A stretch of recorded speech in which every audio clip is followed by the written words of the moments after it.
The 49ers might be on the verge of making not one, but two, franchise-altering moves. A star could be out the door, and a shocking quarterback twist may be brewing. What's really going on behind the scenes in Santa Clara?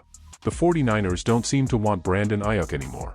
Just last year, they reluctantly signed him to a 4-year, $120 million extension. Then he moped through the first 7 games of the season as he attempted to play his way into football shape before he eventually tore his ACL, MCL, and meniscus against the Chiefs and missed the rest of the season. Now, the 49ers trying to trade him.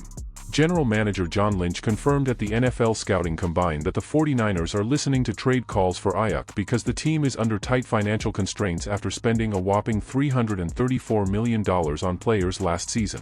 That's why the 49ers traded Deebo Samuel and let 9 starters leave in free agency. If the 49ers don't trade Aiyuk before April 1st, they'll have to pay him a $23 million option bonus, something they clearly don't want to do. So they just might trade him for peanuts in the next few days to get a team to take his contract off their hands just so they can save cash for Brock Purdy's contract extension. Which means some team could get a potential number 1 wide receiver for almost nothing if they're willing to pay him, be patient and invest in his future. Meanwhile, the 49ers could look extremely foolish if they trade Aiyuk for a 6th-round pick just to save cash and he ultimately returns to the player he was before he signed his extension and blew out his knee. There aren't many football reasons to trade Aiyuk right now. If they wanted to trade him, they should have done so last year when they could have gotten a 1st-round pick in return. Does Aaron Rodgers hope the 49ers will sign him? It's that time of year when Aaron Rodgers doesn't know what he wants to do or where he wants to play next season. Most analysts assume he's waiting around for the Vikings or Steelers to sign him, which would make sense considering those are 2 playoff teams that lack experienced starting quarterbacks.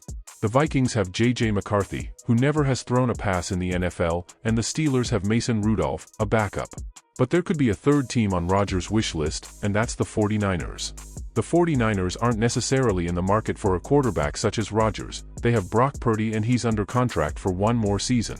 He's also eligible for a contract extension and seems to want close to $60 million per season. If Purdy won't budge or compromise, the 49ers could reach out to Rodgers to gauge his interest in coming to Santa Clara. And I'm guessing he'd be quite interested because he's from Northern California. He went to Cal and he should have been drafted number 1 by the 49ers in 2005. I think he likes the idea of ending his career where it started and should have continued.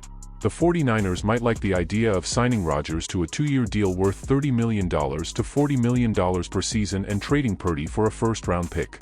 Especially if the alternative is not trading Purdy for a 1st-round pick and giving him a 4- or 5-year deal worth up to $60 million per season. Stay tuned. Until Rodgers signs elsewhere, you can't rule out the 49ers as a potential landing spot for him.